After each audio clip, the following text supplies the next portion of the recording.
ఈరోజు మొన్న 2 years complete అయిన సందర్భంగా మరి వైసీపీ వాళ్ళు ఇప్పుడు ర్యాలీస్ పెట్టారు. నిజంగా ప్రతిపక్ష నాయకులుగా వాళ్ళు ర్యాలీ చేసుకొని వాళ్ళు మాట్లాడే విధానం కూడా అసలు చాలా అసభ్యకరంగా మాట్లాడారండి. చాలా తప్పుడు విధానం అది.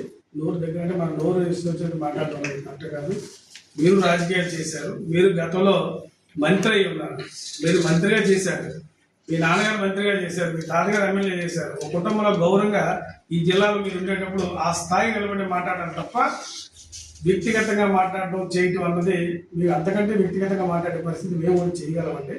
కానీ మీరు వ్యక్తిగతంగా మాట్లాడితే మీ నాయకులు మిమ్మల్ని గౌరవిస్తారేమో కానీ మా నాయకులు మాత్రం అలా చంద్రబాబు నాయుడు గారు కానీ లోకేష్ గారు కానీ పవన్ కళ్యాణ్ కానీ వ్యక్తిగతంగా మాట్లాడితే మమ్మల్ని దెబ్బలాడే పరిస్థితి ఈరోజు మా నాయకుడికి ఉన్నటువంటి సుగుణం అది. ఏదైనా ఒక రాజకీయ విధానంలో పోరాడాలి తప్ప వ్యక్తిగతంగా మాట్లాడితే మీరు మాట్లాడితే మీరు ఎక్కడో మీరు అసలు కలెక్టర్ పెట్టుకోవడం కూడా అర్థమైన పరిస్థితి మేము మాట్లాడగలం. అది సంస్కారం హెచ్చరిస్తున్నాం. మరి మీరు చెప్పారు ఏదైనా ఈ కూటమి ప్రభుత్వం 2 years వచ్చిన తర్వాత ఏ మాట ఇచ్చామో గతంలో మీరు అన్నారు ఏమని అమ్మఒడికి ఎంతమంది పిల్లలు ఉంటే అంతమందికి ఇస్తారని చెప్పి మీరు మోసం చేశారు ఆ రోజు. కానీ మేము ఈరోజు ఏదైతే సూపర్ 6లో పెట్టామో తల్లికి వందనం చెప్పేసి ఎంతమంది పిల్లలు ఉంటే అంతమందికి కూడా మేము డబ్బిచ్చి చూపించారు సార్. అదేవిధంగా రైతాంగ విషయంలో చూసాం. మేము రైతాంగ విషయంలో మీరు ఆ రోజు రైతు భరోసా అని చెప్పేసి 13,500 మేము వేస్తున్నట్టు చెప్పారు. కానీ ఈరోజు మేము అలా చెప్పలేదండి. 20,000 ఇస్తాం, 14,000 రూపాయలు రాష్ట్ర ప్రభుత్వం ఇస్తున్నాం, 6,000 రూపాయలు కేంద్ర ప్రభుత్వం ఇస్తుంది, 2 కలిపి 20,000 ఇస్తామని చెప్పాం. ఖచ్చితంగా 3 విడతల్లో 5,000, 5,000, 4,000 రాష్ట్ర ప్రభుత్వం ఇచ్చాం. అదేవిధంగా 2,000 కేంద్ర ప్రభుత్వం ఇచ్చి 20,000 రూపాయలు ఇచ్చి రైతాంగాన్ని ఆదుకునే పరిస్థితి చేశాం. మరి మీరు చెప్పారు ఆ రోజు పెన్షన్ 3,000 చేస్తారని చెప్పారు. 3,000 కూడా 2,000 నుంచి 3,000, 2,000 రూపాయలు 200 నుంచి కూడా 1,000 రూపాయలు 2,000 చేసే ఘనత చంద్రబాబు నాయుడు గారు అది చేశారు. కాదు మేము 3,000 చేస్తామంటే ప్రజలకు ఒక అవకాశాన్ని ఇస్తే నువ్వు మోసం చేసావు. 3,000 కూడా 5 సంవత్సరాల వరకు కూడా 250 చేసి నువ్వు మోసం చేసావు.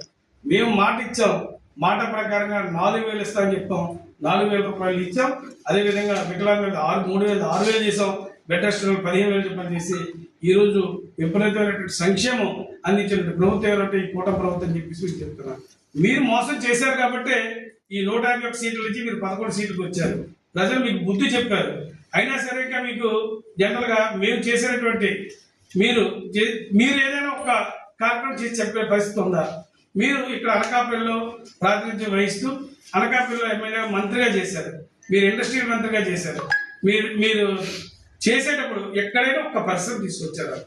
ఈరోజు అనకూడదు కానీ చంద్రబాబు నాయుడు గారు కానీ పవన్ కళ్యాణ్ కానీ లోకేష్ గారు కానీ ఐటీ మంత్రిగా, అదేవిధంగా ఇక్కడ మన ఎంపీ గారు సీఎం రమేష్ గారు కానీ కూటమి నాయకులు అందరూ కలిపి ఈ అనకాపల్లి జిల్లాలో అసలు దేశంలోనే అత్యధిక పరిశ్రమలు వస్తే 20% ఒక ఆంధ్రప్రదేశ్ రావడం చాలా గర్వకారంగా చెప్పుకున్నాం.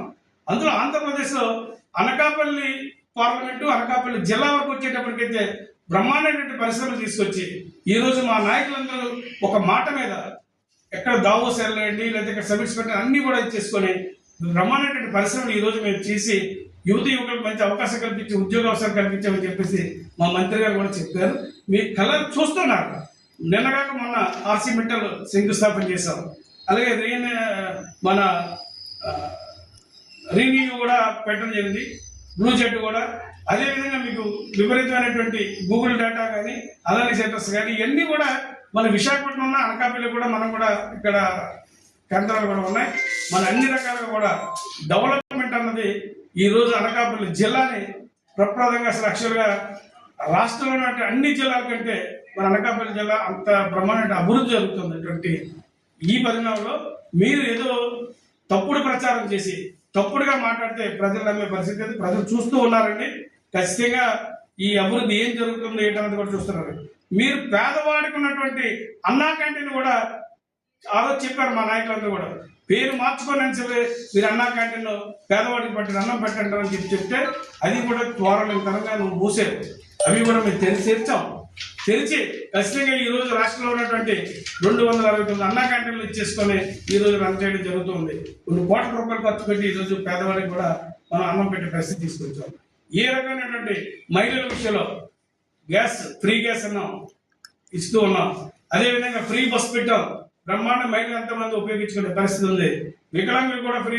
ఇన్ని రకాలుగా మేము సంక్షేమం కానీ అభివృద్ధి విషయం మీరు గత 5 సంవత్సరాల్లో రోడ్డులన్నీ కూడా విపరీతమైనటువంటి ధ్వంసం చేసిన పరిస్థితి ఉంటే ఈ రోజు అవన్నీ మీరు పూర్తిగా మీరు అప్పులు పాలు చేసినటువంటి దీన్ని మేము అప్పులు కడుతూ మళ్ళా సంక్షేమాన్ని అభివృద్ధి కూడా డెవలప్ చేసే పరిస్థితి ఈ రోజు మేము తీసుకొస్తే మీరు ఓర్వలేక మీరు ఏదో బురద చెల్లే మాటలు ఏదో వ్యక్తిగతంగా మాట్లాడటం అనేది కరెక్ట్ కాదు.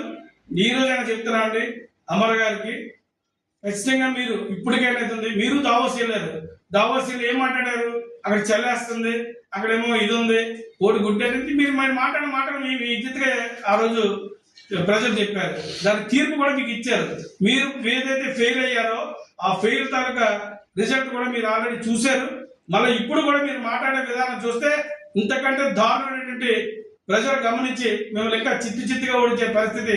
ఈ రోజు నువ్వు చోడవరం వచ్చావు. చోడవరం ప్రజలు అంత అమాయకులు కాదండి.